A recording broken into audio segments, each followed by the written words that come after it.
അമ്മ ഈ ലേസും ചീസും ഒക്കെ കൂടി വെച്ചിട്ട് പീസ് ഉണ്ടാക്കി തരാന്ന് പറഞ്ഞപ്പോ ഇത്ര സൂപ്പർ സാധനമാവെന്ന് വിചാരിച്ചില്ല കേട്ടാ. എല്ലാരും മസ്റ്റ് ആയിട്ട് ട്രൈ ചെയ്തൊക്കെ ഉണ്ടായിട്ടല്ലേ അമ്മ? അടിപൊളി.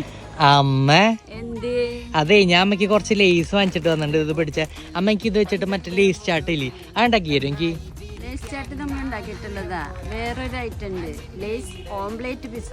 അമ്പോ സംഭവം പോയിരിക്കല്ലോ. അപ്പൊ വേമ്പാ അതുണ്ടാക്കാം. അപ്പൊ അതിനായിട്ട് 2 മുട്ട പൊട്ടിച്ചൊഴിക്കാം, സവാള ഇട്ട് കൊടുക്കാം, തക്കാളി ഇട്ട് കൊടുക്കാം, പച്ചമുളക് ഇട്ട് കൊടുക്കാം, കറിവേപ്പില ഇട്ട് കൊടുക്കാം, ആവശ്യത്തിന് ഉപ്പിട്ട് കൊടുക്കാം, കുറച്ച് മുളക് പൊടി ഇട്ട് കൊടുക്കാം, ലേസ് പൊടിച്ചിട്ട് കൊടുക്കാം. എല്ലാതും നന്നായി മിക്സ് ചെയ്ത് നമുക്ക് ചൂടായ പാനിലേക്ക് ഒഴിച്ചു കൊടുക്കാം. 2 സൈഡും വേവിച്ചെടുത്തിട്ട് ഇനി കുറച്ച് ചില്ലി സോസ് ഒഴിച്ചു കൊടുക്കാം, ഇനി കുറച്ച് ചീസ് വെച്ച് കൊടുക്കാം. അപ്പൊ നമ്മുടെ ലേസ് ഓംലേറ്റ് പിസ്സ റെഡി ആയിട്ടുണ്ട്. ഇനി നമുക്കിത് പ്ലേറ്റ്. അപ്പൊ നമ്മുടെ ലേസ് പിസ്സ ഒന്ന് കഴിച്ചു നോക്കി. പിന്നെ അല്ല, ഞാനൊരെണ്ണം എടുക്കുന്നുണ്ട്. അമ്മ എടുക്ക്, കഴിച്ചോക്ക്. സംഭവം നൈസ് ആയിട്ട് കേട്ടോ അമ്മ.